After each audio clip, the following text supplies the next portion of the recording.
La despoblació arriba a la seva màxima expressió a Montalvo, habitat avui només pel bestiar i pel silenci.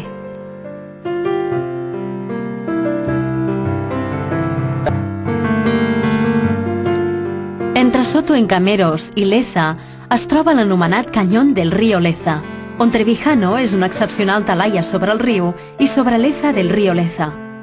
Aquest, malgrat els seus pocs habitants, destaca per les seves pedreres.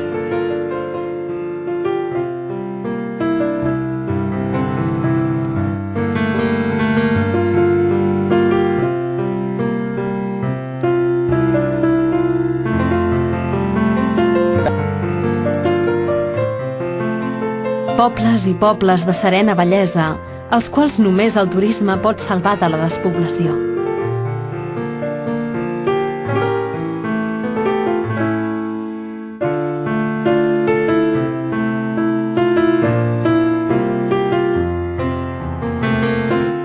El vent, com en molts altres punts de la conca de l'Ebre, també aquí és aprofitat per generar vida en forma d'energia.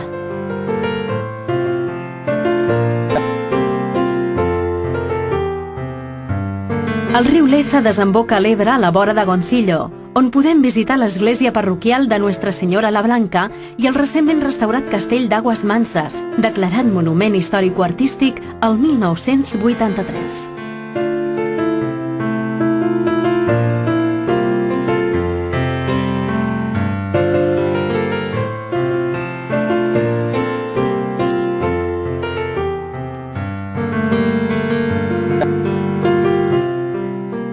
Alcanadre significa en àrab el pont, i sens dubte el topònim havia de fer referència a l'aqüeducte que travessava l'Ebre i que sembla que estava relacionat amb el subministrament d'aigua a la Calahorra romana.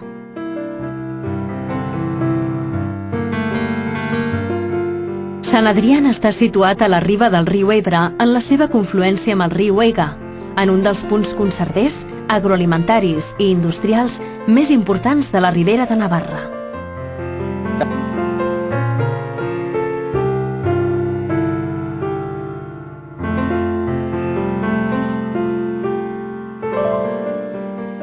Des d'aquí comença el nostre recorregut per la Rioja Baixa, que comprèn el territori entre els rius Cidacos, Linares i Alhama.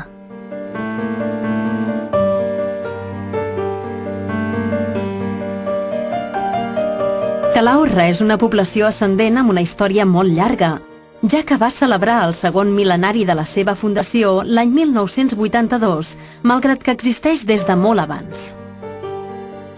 Aquesta ciutat va veure néixer Quintilià, el retòric i pedagog romà més reconegut, i fou cobejada per musulmans i cristians per la seva situació estratègica.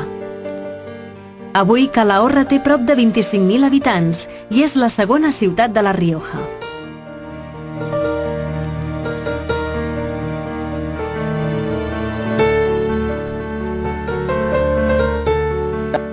L'Estanca de Perdiguero és un petit embassament construït el 1880, des del qual remuntarem al curs del riu Cidacos, molt conegut per la qualitat dels seus productes de l'horta i per les fàbriques de conserves.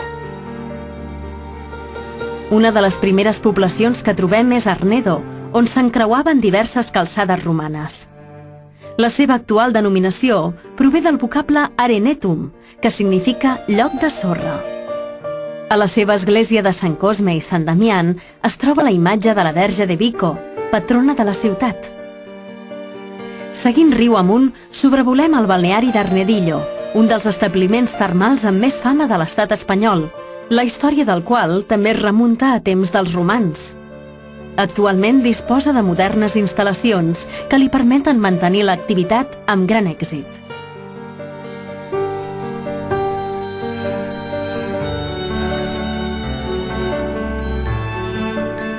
Al curs del Cidacos, un camí marcat d'intens color groc ens acosta a la ruta dels dinosaures. Enciso té mèrits suficients per ser visitat al marge del valor intrínsec de ser l'inici d'aquesta ruta. El seu castell medieval o l'església de Santa Maria de l'Estrella en són una bona mostra.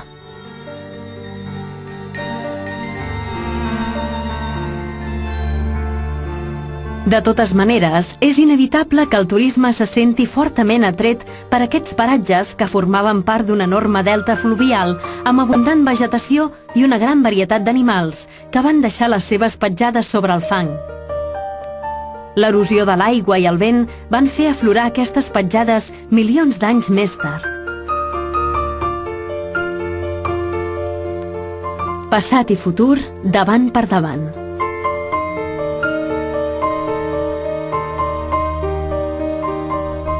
Llanguas és l'última població castellana d'Alcidacos. La seva construcció més representativa és l'església de Santa Maria, amb la torre romànica datada de 1146.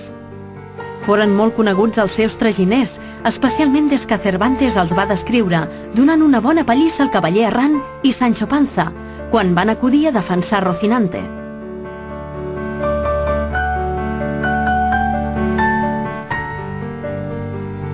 Canviem de vall per seguir l'estela dels dinosaures, ara a Cornago, una localitat situada a la capçalera del riu Linares. I ressalta altiva la figura del seu castell, construït durant el segle XV. Al costat de la carretera podem veure les importants restes d'un arbre fossilitzat d'11 metres de llargada.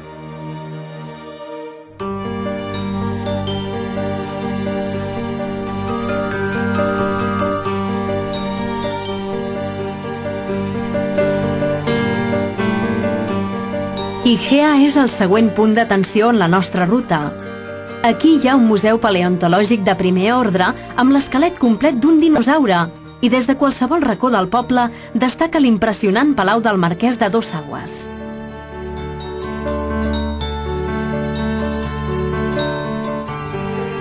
La vida discorre aquí tan plàcidament com ho fan les aigües del riu Linares.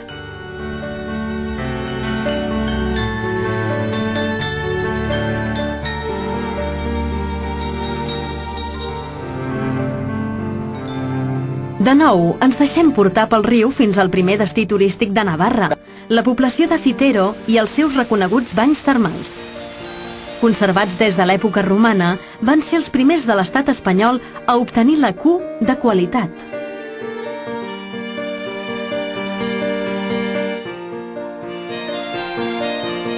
Ja en el poble, el monestir de Fitero, fundat el 1140, pot presumir de ser el primer cenobi cistercenc que es va construir a la península Ibèrica.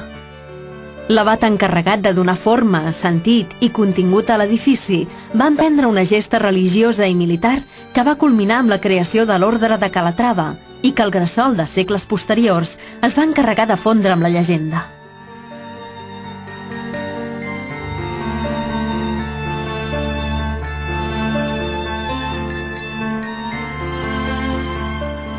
Des d'aquí, seguim el curs de l'aigua fins a Cintruénigo, que juntament amb els seus vins destaca per l'alabastre, una rara matèria primera de la qual la Vall de l'Ebre és el més gran productor mundial.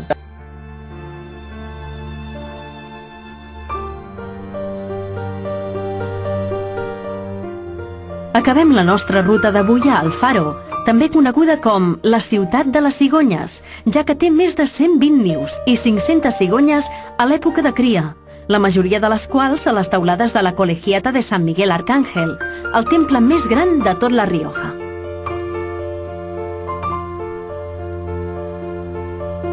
Alfaro haurà d'esperar ara la seva reconstrucció per tornar a donar refugi a la més gran colònia urbana de cigonya blanca del món, ubicada en un sol edifici.